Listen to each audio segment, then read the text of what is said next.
সম্মানিত দেশবাসী ও মুক্তিকামী ছাত্র জনতা, শহীদের রক্তের বিনিময়ে ছাত্র নাগরিকের অভ্যুত্থানের মাধ্যমে আমরা যেই ফ্যাসিস্ট হাসিনার পতন ঘটিয়েছি এবং একটি নতুন বাংলাদেশের আকাঙ্ক্ষা করছি, তাকে নস্যাৎ করতে বিভিন্ন শক্তি ইতিমধ্যে তৎপর হয়েছে এবং নানা ধরনের ষড়যন্ত্র এবং পরিকল্পনা করা হচ্ছে।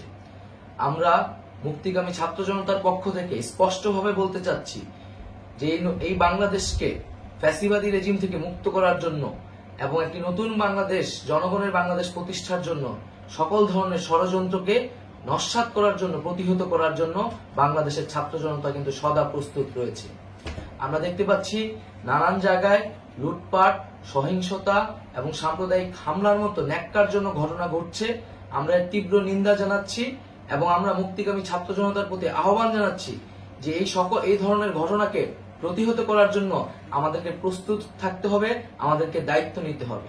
কেউ যাতে এই আন্দোলনকে নস্যাৎ করার জন্য এই ধরনের ঘটনা ঘটানোর সুযোগ না পায়, সেদিকে আমাদের সদা সতর্ক থাকতে হবে। আমরা আরো দেখতে পাচ্ছি যে রাষ্ট্রপতি গতকাল বলেছিলেন যে অনতিবিলম্বে তিনি জাতীয় সংসদ বিলুপ্ত করবেন, কিন্তু আমরা এখনো দেখছি যে একটি অভ্যুত্থানের পরেও এই ফ্যাসিস্ট হাসিনার জাতীয় সংসদ রয়ে গেছে। তাই আমরা ঘোষণা করছি যে আজ দুপুর ৩টার মধ্যে এই ফ্যাসিস্ট হাসিনার যে জাতীয় সংসদ, সেই সংসদের বিলুপ্তি ঘোষণা করতে হবে। যদি আজ বিকাল ৩টার মধ্যে এই জাতীয় সংসদের বিলুপ্তির ঘোষণা না আসে, তবে আমরা কঠোর কর্মসূচি দিতে বাধ্য থাকব। এছাড়া বন্ধুগণ, সবার জন্য আমরা জানাচ্ছি যে আমাদের যে অন্তর্বর্তীকালীন সরকারের কথা আমরা বলেছি, সেই সরকারের প্রধান উপদেষ্টার নাম আমরা ইতিমধ্যে ঘোষণা করেছি এবং এই সরকারের অন্যান্য উপদেষ্টা সহ সামগ্রিক রূপরেখা আমাদের প্রস্তুত রয়েছে। আমরা খুব শীঘ্রই সেই রূপরেখাটি জাতির সামনে উপস্থাপন করব।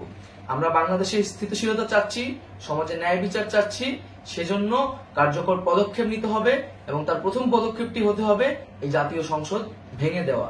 এবং সবার প্রতি আহ্বান থাকবে, আপনারা শান্তিপূর্ণভাবে অবস্থান রাখুন, শান্তিপূর্ণভাবে এবং অহিংসভাবে এবং সকল পরিকল্পনাকে, ষড়যন্ত্রকে নস্যাৎ করার জন্য সদা সতর্ক থাকুন।